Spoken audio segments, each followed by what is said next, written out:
It all started on a Monday morning when I woke up and found my wife's side of the bed empty. At first, I didn't think much of it. Maybe she had gone out early to run errands or meet someone.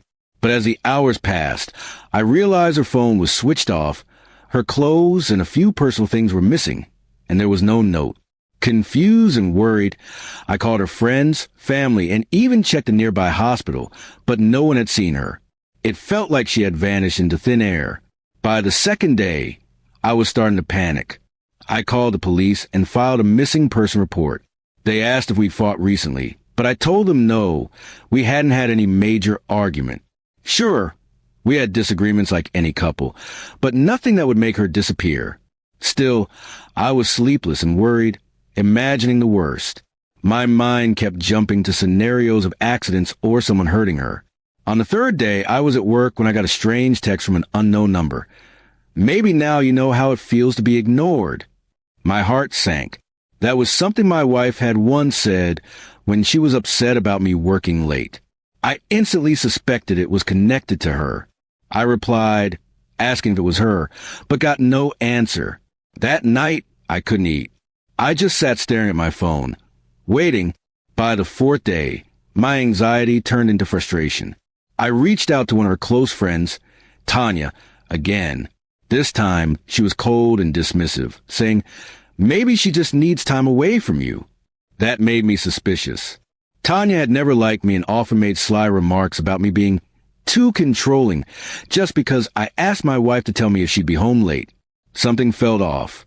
On the fifth day, my sister called me after running into Tanya and two of my wife's other friends at a cafe.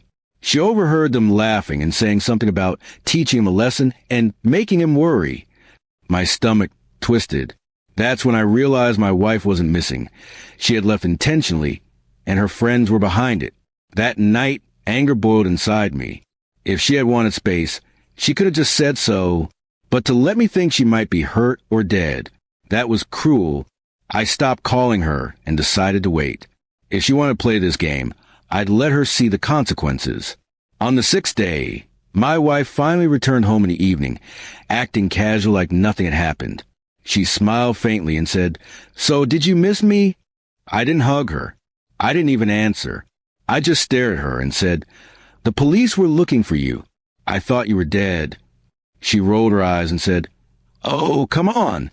I just needed you to appreciate me more. The girls thought it would be good for us." That was the moment something in me snapped. I told her how her little stun had caused me days of stress, sleepless nights, and endless worry. But she didn't seem to care. She just shrugged and said, "If you really loved me, you wouldn't be angry. You'd understand why I did it." Her words felt like poison.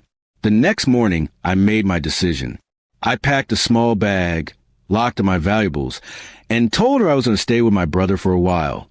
She looked shocked, asking if I was overreacting. I simply replied, "You vanished for a week without a word. Now I'm doing the same." While at my brother's place, I started to rethink our entire relationship. This wasn't the first time her friends had meddled. They convinced her before to cancel trips we had planned, to ignore my texts when she was upset, and to test my patience.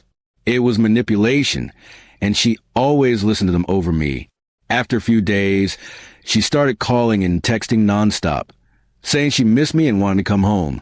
But I wasn't ready. I told her we needed to talk in person, without her friends. She agreed reluctantly. When we finally met, I asked her straight, "Do you think disappearing and making me think you were dead is love?" She went quiet. I told her I couldn't be in a marriage where her friends had more influence over her than I did. Either she cut them out or I was done. She cried, saying she'd been stupid and that Tanya had filled her head with lies about me not caring.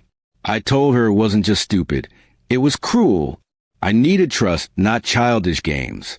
That day, she promised to distance herself from them.